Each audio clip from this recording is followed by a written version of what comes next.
madaling araw. Trinay lang natin kung kaya ng katawan natin.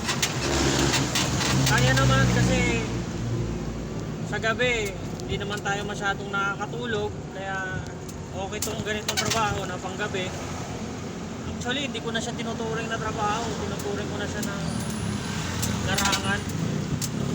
Kasi, ano siya, mahal ko siya, gusto ko siya. Yung iba kasi, parang napipilitan. Ako kasi, gusto ko siya. Yun lang. Tapos kumita tayo ng mahigit 3.5, no? Bali, 2,000 mahigit na siomay, 2,100. Ay, hindi, 200. Aba, 210. So, 2,100 yun pag kinonvert. Sorry. Tapos, yung price natin is 600, no? Tapos, yung gulaman natin mga nasa 10, which is 100, 10 isa. Hindi kasi pansinin yung gulaman. Hi! Hindi pansinin yung gulaman kasi yung lagayan niya pang professional, para sa milk tea. Nasanay kasi sila dun sa lagayan na dugyot. Ginagamit talaga sa mga sagot gulaman na yung clear, yung kita yung ano, kita yung juice. Ito kasi nakasilyado talaga siya. One day bago maubos ng lamig. Kaya hindi siya pansinin. Kung hindi ka pa mag-aalok, hindi talaga siya malalaman. Hindi talaga siya malalaman na may gulaman kang tinta. So, eto, uwi na ako. Bali, nasa 3.6.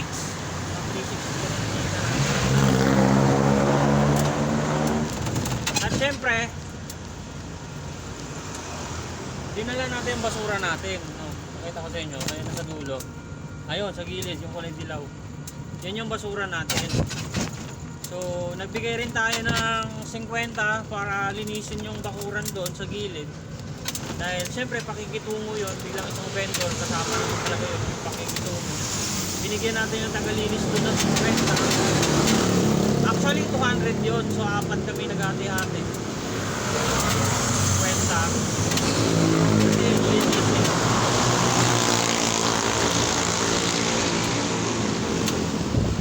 Ganon. Sana maging maayos na yung pwesto doon, continuous na. Dahil siyempre, bilang isang vendor, maganda yung may sarili ng pwesto, yung hindi ka pakalat-kalat na parang higit, no? Daldal ko, ano? So yan lang, maraming salamat sa panonood ng aking mga vlog. Alam mo naman na patuloy kayo sumusuporta kahit wala naman talaga. Lagi akong sumisilip sa likod kasi yung side mirror nito alanganin. So makakatulog na tayo ng mahimbing bukas. Ay, wag naman mahimbing. Baka bumiretso.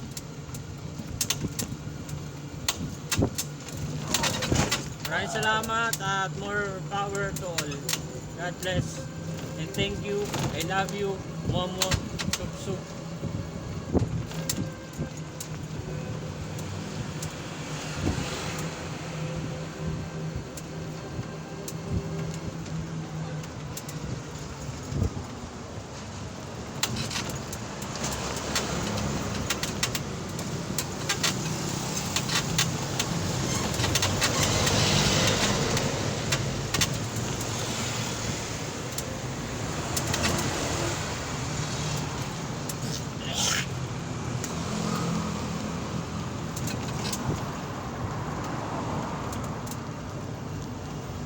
Masyado kong madaldal.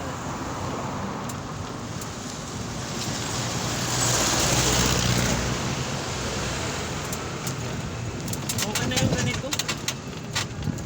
Yung ginagabi ka kasi wala namang problema dahil may e-bike naman. Hindi katulad dati na talagang kailangan. Thank you talaga Lord. Dahil binigyan mo ako ng pagkakataon na umasenso kahit pa paano. Dahil alam niyo naman sa hirap ng buhay, lalo na wala akong asawa ngayon, sinasabi nila na masarap yung buhay na walang asawa. Mahirap din kasi iniisip mo na wala kang inspirasyon, alam mo yun. Napakahirap. Parang yung ginagawa mo lahat, wala. Yung iba kasi pilosopo, porque walang asawa, talagang sasabihin na masarap yung buhay. mali naman yun. Hindi talaga ganun ang buhay. Hindi ganun ang realidad. Kasi talagang mahirap. Mahirap talaga walang asawa. Sobrang hirap. Dahil walang nagpapayo, wala kang katuwang sa buhay. Alam mo yun, sobrang natouch lang ako sa mga nangyayari sa buhay ko ngayon dahil biruin mo, ano, magsimula lang tayo sa e-bike. Ay, magsimula lang tayo sa dati ice cream vendor. Parang nasa puso ko na talaga yung pagtitinda ice cream vendor. Ay, isa. Shawarma. Yun, medyo maganda yung nagtrabaho sa shawarma.